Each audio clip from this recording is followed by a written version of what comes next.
Además, el miércoles tuvimos un encuentro precioso, ¿verdad? Todos nos pudimos asistir, oramos al Espíritu Santo, compartimos un día precioso. Y ahora llego yo y, bueno, pues como un aguafiestas os fastidio el buen rollo que tenemos. Pero bueno, deciros que esta charla tiene una parte, como el chiste, una parte de buenas noticias y otra de malas noticias. Así que voy a empezar con las malas noticias, pues para llegar constantes a las buenas. La charla se titula ¿Cómo puedo defenderme y vencer el mal? Para saber de qué tengo que defenderme y qué tengo que vencer, tendré que preguntarme qué es el mal. Yo creo que todos nos hemos preguntado en alguna ocasión qué es el mal. Muchas veces nos lo encontramos de frente. Simplemente pues vemos el telediario, las noticias y vemos estos terribles atentados terroristas que nos sobrecogen a todos, como el que ha habido recientemente en París, estas decapitaciones terribles del Estado Islámico. Vemos mucho dolor, vemos guerras. Y ya acercándonos más a nuestro territorio, a nuestro país, también aquí vemos situaciones dramáticas. A mí me llama muchísimo la atención estos padres que por algún motivo económico, por odio, son capaces de quitar hasta la vida a sus hijos, porque yo creo que Dios puso en la naturaleza de los padres el deseo de protegerles, de amarles, incluso de dar la vida por ellos. Entonces yo me pregunto qué ha podido pasar. Además de esto, pues más cercano a nosotros, en nuestro entorno, vemos situaciones familiares muy complicadas, ¿verdad? Vemos como en una misma familia hay hermanos que se odian simplemente por una herencia. Vemos a personas que son capaces de pisotear a otras por envidia dentro de una empresa. Vemos personas que lo único que producen a su alrededor pues es enfados, odio, ira, lo palpamos a nuestro alrededor. Entonces nos preguntamos el porqué de esas situaciones. Y los cristianos, pues sabemos que el mal tiene un nombre. Como creyó Jesús en la existencia del diablo, así creemos nosotros. Desde luego, el diablo aparece en muchísimas ocasiones en la Biblia. Jesús, en los evangelios, expulsa a los demonios de muchas personas que están afectadas por ellos. Yo os puedo leer pues, uno de los muchos citas que hay en el Evangelio. En Lucas se nos dice: por fin llegaron a la tierra de Gerasa, que está al otro lado del lago, frente a Galilea. Al bajar Jesús a tierra, un hombre que estaba endemoniado salió del pueblo y se le acercó. Hacía mucho tiempo que andaba sin ropas y que no vivía en una casa, sino entre las tumbas. Cuando vio a Jesús, cayó de rodillas delante de él, gritando: no te metas conmigo, Jesús, Hijo del Dios Altísimo, te ruego que no me atormentes. Dijo esto porque Jesús había ordenado al espíritu impuro que saliera de aquel hombre. Bueno, en la Biblia, tanto en el Antiguo como en el Nuevo Testamento, al diablo se le da diferentes nombres. En la carta a los Hebreos se le llama tentador, en el libro de Job, Satán. En el Evangelio de Mateo se nos cuenta que Jesús venció las tentaciones de Satanás. En el Evangelio de Juan se le llama padre de la mentira. Y Jesús se refiere a él en muchas ocasiones llamándole príncipe de este mundo y también el acusador. Nos preguntamos quién es este ser maligno. Bueno, pues todos nosotros, ¿verdad?, creemos en la existencia de los ángeles. Somos mamás y la mayoría y hemos vestido a nuestros hijos de angelito en las funciones de Navidad, llegan y los colocamos en nuestros belenes, ¿verdad?, y en la Anunciación o junto al portal de Belén. Y a mí, pues hay uno de los ángeles que en el Evangelio, que yo lo asocio a nuestros ángeles custodios, que es aquel que estaba con Jesús en el huerto de Getsemaní, que me produce mucha ternura, porque Jesús estaba solo, sufriendo, y era el único que estaba con él, consolándole y abrazándole. Bueno, pues al igual que tenemos esos ángeles custodios maravillosos y esos ángeles buenos, pues también las Escrituras nos hablan de un ángel muy especial, creado por Dios, por tanto, criatura, dotado de muchas gracias. El profeta Ezequiel lo describe así, dice: perfecto eras en todos tus caminos desde el día que fuiste creado hasta que se halló en ti maldad. Por tanto, Satanás es un ángel caído, es un ángel que haciendo uso de su libertad decide rebelarse contra Dios, no servirle ni obedecerle más. ¿Cómo puede hacer daño a Dios? Pues atacando al hombre. Destruir al hombre es su objetivo desde el principio. Mirad, en el Evangelio de Juan, Jesús dice: el ladrón no viene nada más que a robar, matar y destruir. Yo he venido para que tengan vida y la tengan en abundancia. Todos estos temas de los que nosotros a veces sentimos mucha curiosidad, ¿no? Porque, bueno, son desconocidos y muchas personas acuden a divinos, a cursos, pues donde se les enseñan cosas un tanto esotéricas y extrañas. Y os voy a contar un caso mío personal y que me pasó hace unos años. Yo tenía pues unas amigas con las que quedábamos, teníamos dos niños pequeños, íbamos juntas, tomábamos café, lo pasábamos bien. Y una de estas amigas pues estaba en búsqueda espiritual. Ella nos encontraba bien y comenzó pues a hacer todo este tipo de cursos de tarot, de adivinación, de Reiki. Y nos propuso a todas las amigas hacer una sesión de Reiki. Yo nunca jamás había oído hablar que era aquello, entonces la pregunté, ella me contestó que había una energía universal que pasaba a través de sus manos y ella era capaz de sanar, y invocaba a unos ángeles con unos nombres rarísimos, y a mí aquello me sonó un poco raro, y yo pues me acerqué allí a mi parroquia y le pregunté a uno de los sacerdotes y me dijo que no asistiese a ese curso, porque allí desde luego no se invocaba al Espíritu Santo, que como vimos el otro día es el que tiene, nos dijo Miriam, es el que tiene el poder de sanar. Y yo pues decidí no volver. Y una persona pues muy allegada a mí, que sí que había ido, pues yo le comenté todo esto que me habían dicho y decidí tampoco volver.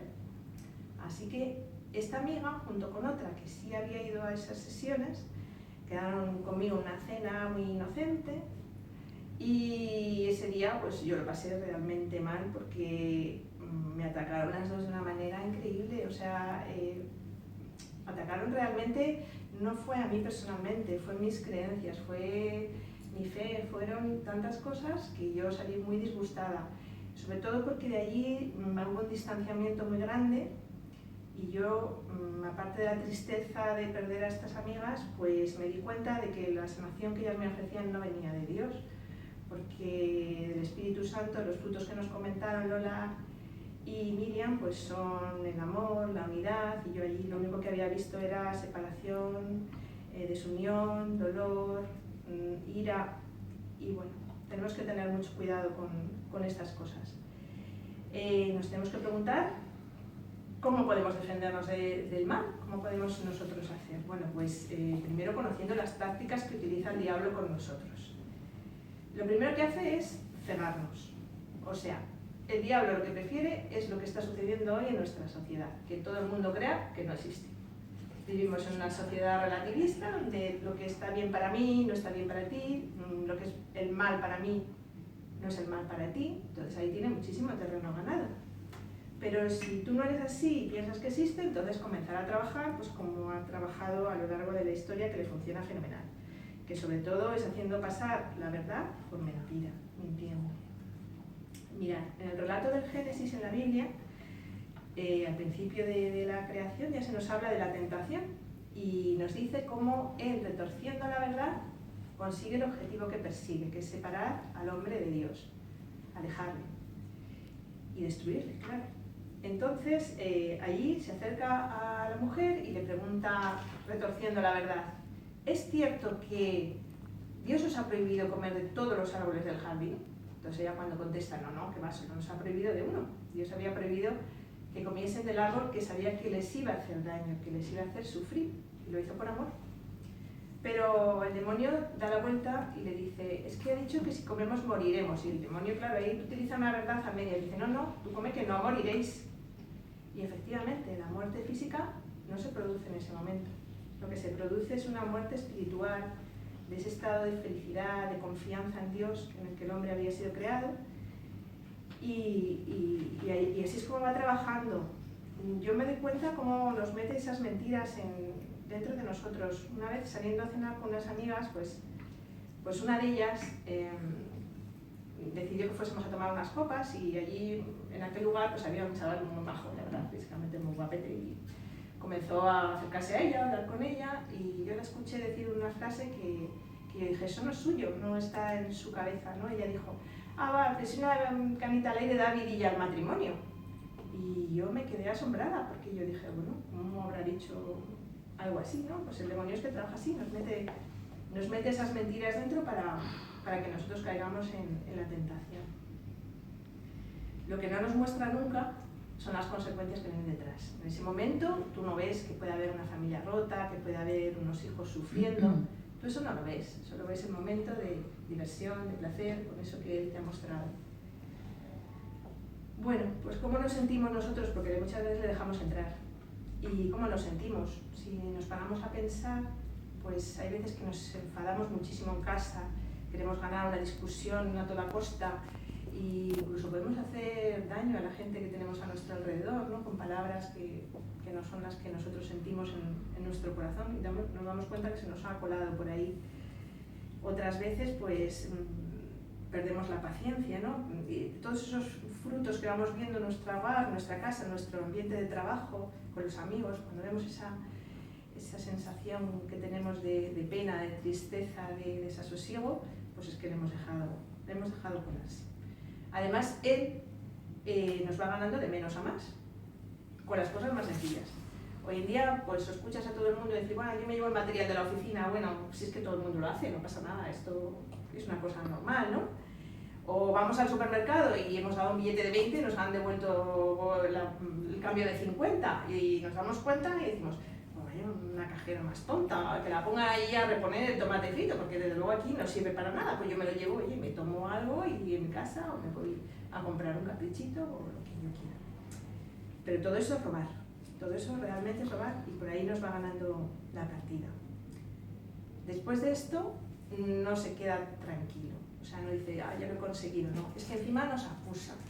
Cuando vosotros sabéis que cuando nosotros hacemos algo que no está bien, nos sentimos muy mal porque nos dice, es que no vales nada, tú eres un desastre, si es que es normal que hagas esto, porque tú no puedes hacer otra cosa, eres malo, te portas mal. Bueno, pues en el relato del Génesis, realmente cuando ve que ha conseguido su objetivo y crea esa división entre el hombre y la mujer, estos se ocultan de Dios, se esconden, como hacemos nosotros cuando abrimos manos, nos escondemos de Dios, porque Dios es la luz, y a la luz de Dios se ve todo, lo bueno y lo malo. Bueno, por fin llegamos a la parte estupenda de la charla, que es la siguiente. Bueno, ¿cómo defendernos y vencemos el mal? Pues las buenísimas noticias es que Satanás fue derrotado por Cristo en la cruz. El primer hombre que fue creado, pues haciendo uso de su libertad, desobedeció a Dios. Pero Cristo le fue fiel hasta el final y pagó y se ofreció por nosotros.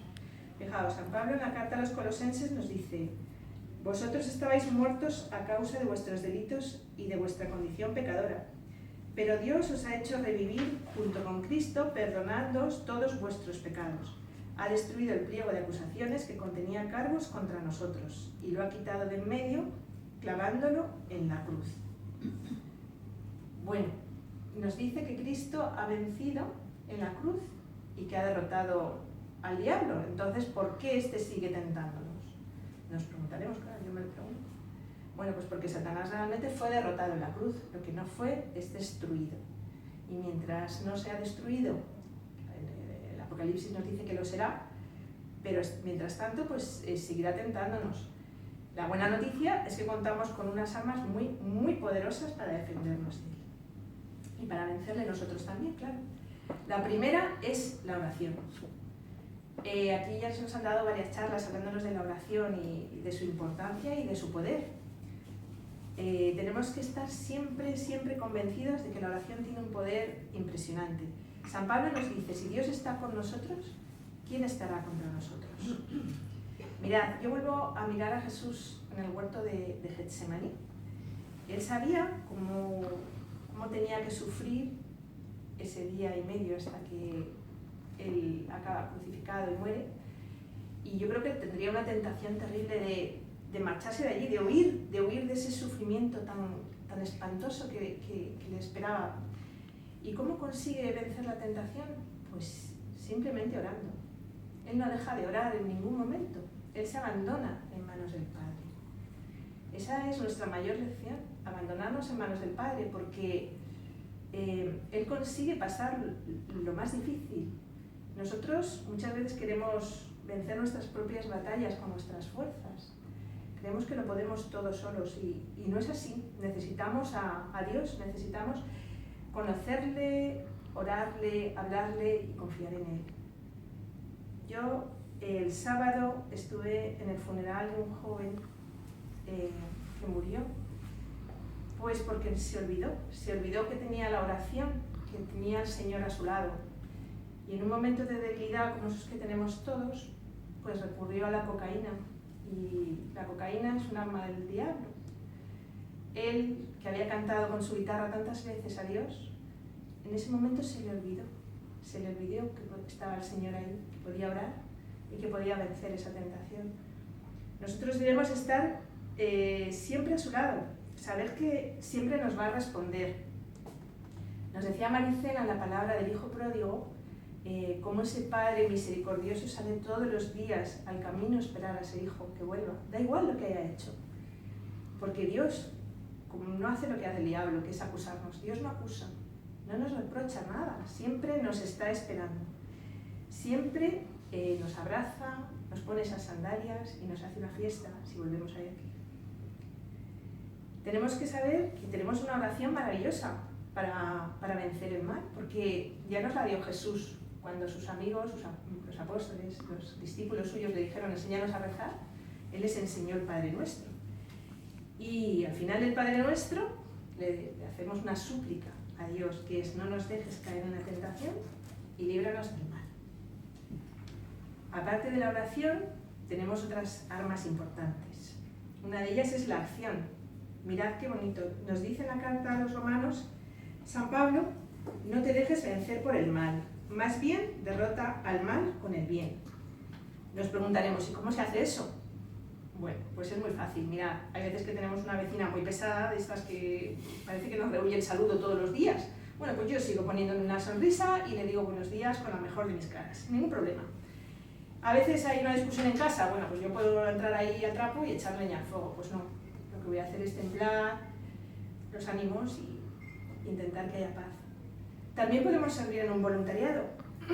Yo hace años que decidí hacerlo y os cuento que a mí el diablo me había ganado esa batalla con mis amigas, porque aparte de perderlas, provocó en mi corazón pues sufrimiento y la decisión de no abrirme a conocer a fondo a nadie más. Yo dije, bueno, me quedo con mi familia, los amigos de siempre, y yo no quiero saber nada de nadie. Bueno, Miriam está aquí, me conoce desde hace 12 años y ya sabe que yo era una vecina cordial y amable y tal, pero yo no la dejé entrar a ella dentro de mi corazón, porque yo tenía miedo a que me volviesen a hacer sufrir. Pero decides hacer un voluntariado, decides conocer a gente superficialmente y luego la vas conociendo a fondo y ves que las personas sí te abren el corazón. Y entonces tú vas sanando esas heridas y decides rezar por esas personas que te han hecho sufrir. Y eso te devuelve la paz. Mirad, hace poco leí en una revista un artículo muy bonito. Era una joven que había sido víctima de una violación y toda su familia le pedía que abortase porque, claro, de ese sufrimiento, pues ella, muy valiente, decide seguir adelante y salen unas fotos preciosas, ¿no? Donde está ella con su niño diciendo que su hijo es el amor de su vida, la alegría más grande que ha tenido en esta vida, ¿no? Y nos damos cuenta cuando nos abrimos al amor de Dios, como Él transforma algo terrible, como es la violación, de que había sido objeto esta mujer, en algo precioso, como es el amor de un hijo. ¿Qué más armas tenemos? Bueno, pues tenemos también la humildad, la formación y la comunidad. Mirad, pedir perdón y ser capaces de perdonar, esa humildad es la que nos acerca a Dios y nos aleja siempre del demonio. También tenemos que formarnos en la verdad. Hemos dicho que el demonio es el padre de la mentira. Cuando vivimos la vida en una comunidad, pues nos ayudamos, nos apoyamos unos a otros, tenemos una dirección espiritual que nos va llevando, ¿no? Porque Jesús en una oración le pide al Padre, Padre, que todos sean uno como tú estás en mí y yo en ti. Así que formar parte de una comunidad pues es algo muy bonito porque rezamos unos por otros, nos podemos apoyar en los momentos de mayor dificultad y bueno, para nosotras que sepáis que para todos que estamos aquí, vosotros ya formáis parte desde luego de esta comunidad, así lo vemos. Y luego por fin pues la esperanza. Dice el Apocalipsis que con la segunda venida de Jesucristo, Satanás será destruido. Pero mientras llega este momento, el diablo seguirá intentando fastidiarnos, separarnos de Dios, porque ese es su objetivo. Pero como hemos visto, tenemos unas armas muy, muy poderosas, así que confiamos en Dios en todo momento. Ahora yo os voy a decir algo personal. Para mí, mi refugio mayor para vencer las tentaciones, pues es la Virgen María. Yo siempre intento mirarme en ella porque ella fue fiel a Dios, igual que su hijo, hasta el final. Había veces que ella no comprendía nada, lo guardaba en su corazón, pero nunca le preguntaba el porqué a Dios. Mirad, yo creo que ella pasó buenos momentos y muy malos, realmente muy malos. Seamos como ella, confiemos en Dios, porque ir de su mano pues es la mejor manera de escuchar siempre en nuestro corazón al Espíritu Santo en vez de escuchar al tentador. Gracias.